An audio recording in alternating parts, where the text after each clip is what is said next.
Mathias vit à Paris. Il est en train de créer son entreprise en ligne, mais pour cela, il a besoin de matériel informatique de qualité.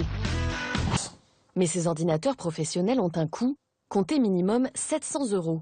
Trop cher pour Mathias. Donc je me demande s'il n'y a pas moyen de réduire, puisque en tant que start-up, on va être très près de nos sous.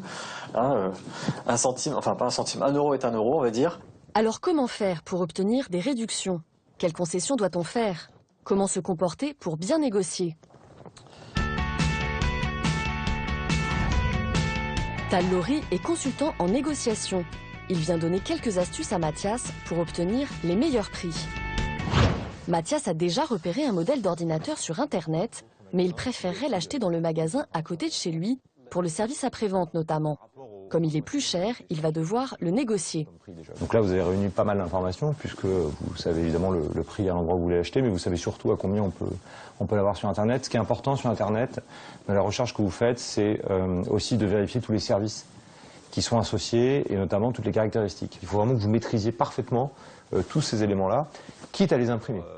Il n'est pas toujours possible d'obtenir les mêmes prix que sur Internet. Fixez-vous un objectif à atteindre et n'hésitez pas à dire non tant que vous n'êtes pas satisfait.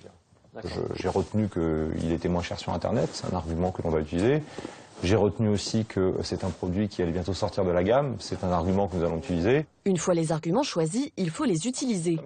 Tal Lori propose à Mathias de faire une simulation et le met en difficulté. Bon, écoutez, moi, comme vous m'êtes sympathique, je vais vous faire une remise de 5% sur l'ordinateur. 5%? Ah, ouais, ça fait pas énorme. Mathias doit trouver des arguments sans être trop sûr de lui. J'ai vu que c'est un appareil qui allait bientôt être remplacé par un nouveau modèle.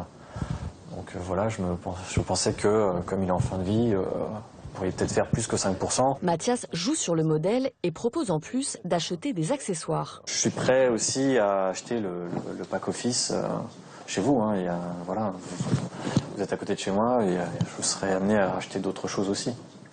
C'est très bien ça. Faut exactement le faire comme ça. Que ce soit dans l'informatique ou encore l'électroménager, il est possible d'obtenir des rabais très intéressants chez les petits revendeurs. Il suffit d'oser demander. En résumé, renseignez-vous bien sur le produit qui vous intéresse.